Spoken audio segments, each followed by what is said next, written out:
Bonjour Eduardo, merci d'avoir accepté notre invitation pour présenter ton spectacle Les 7 vies de Lucia O. Spectacle que tu as déjà joué au Pixel depuis 2 ans et que tu vas rejouer cette année, cette saison 2024-2025. Ce spectacle est une véritable fresque.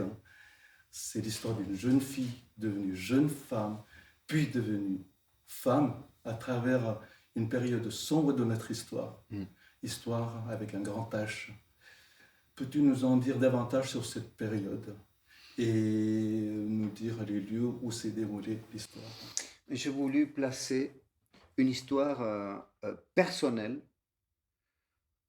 une petite histoire, avec une petite H, dans le contexte de la grande histoire. On est tous à un moment secoués ou balayés par les cours de l'histoire. Parfois, on traverse des périodes plus calmes, parfois des périodes plus violentes, plus sombres. L'histoire de Lucia, que je raconte, c'était dans une période assez sombre et violente. C'est-à-dire que Lucie est née en Galice, dans un village assez pauvre. Rapidement, elle se déplace en Espagne, amenée par des penseurs, Barcelone. à Barcelone, la Barcelone anarchiste des années 36. Après, elle fuit, elle passe en France. Bon, on ne va pas tout raconter Non, non, l'histoire, non, on va mais arrêter. après, elle revient quelques années à son village et elle finit sa vie en Argentine. Et l'idée, c'est vraiment c'est exactement ça, ce que tu disais. Raconter une histoire très personnelle avec beaucoup de personnages de l'époque, des personnages anonymes. Mais pour moi, ce qui fait la force de la pièce, c'est de raconter ces histoires anonymes, pas des grands noms. Il n'y a pas de grands noms dans mon histoire.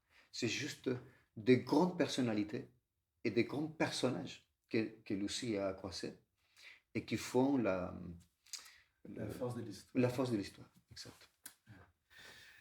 Le spectacle est construit sur un seul en scène où tu es non seulement narrateur, mais tu te trouves parfois dans la peau de l'un des personnages, dont l'héroïne.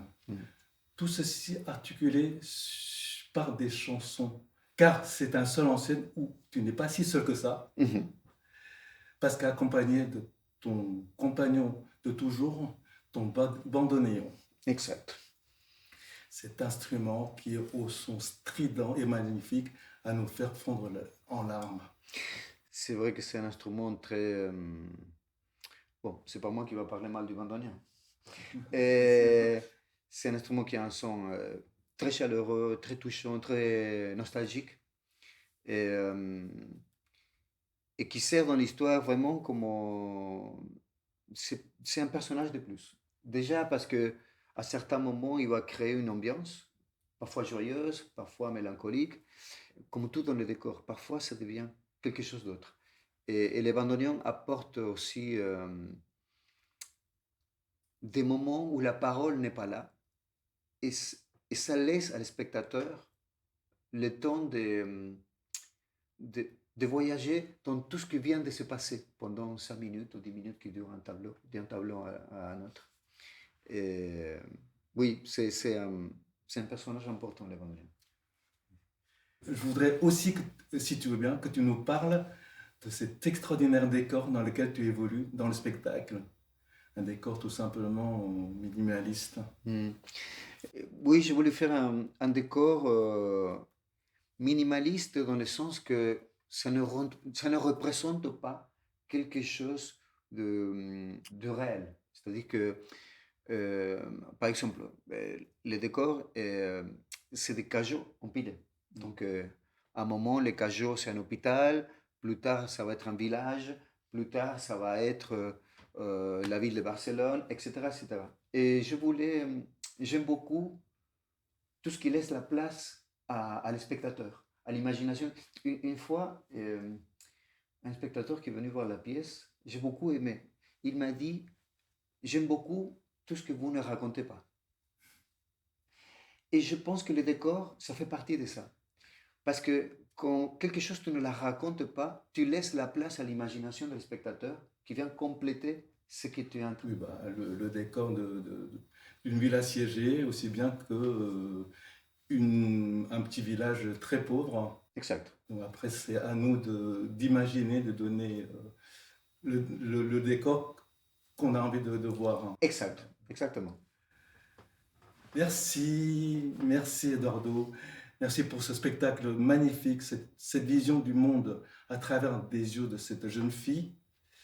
Spectacle avec souvent des spectateurs en larmes à la sortie. Et non sans humour, un humour qui t'appartient et qui rend le spectacle encore plus bouleversant. Et pour finir, un spectacle qui, au vu des actualités ailleurs et en France, traite un sujet on ne peut plus d'actualité. Guerre, déracinement, réfugiés, résistants, désobéissance.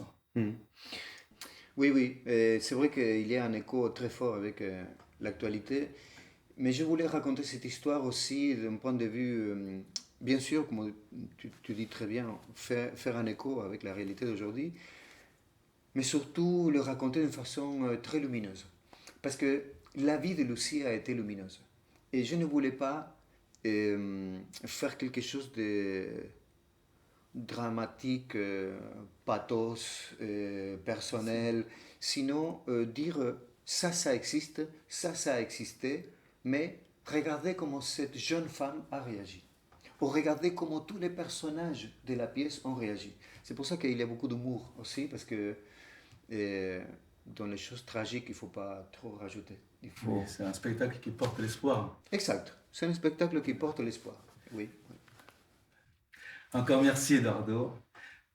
Venez voir les 7 vies, Lucia. Venez au Pixel.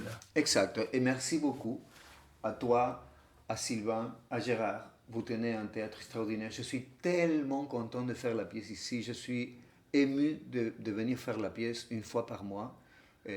Une fois par mois, c'est-à-dire un dimanche par mois à 16h. Ça commence le 15 septembre. Et j'aime tellement ce théâtre.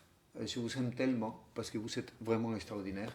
Donc, venez voir la pièce et venez voir toutes les autres pièces du Théâtre Pixel. Le plaisir est partagé. Merci encore, Eduardo. À bientôt.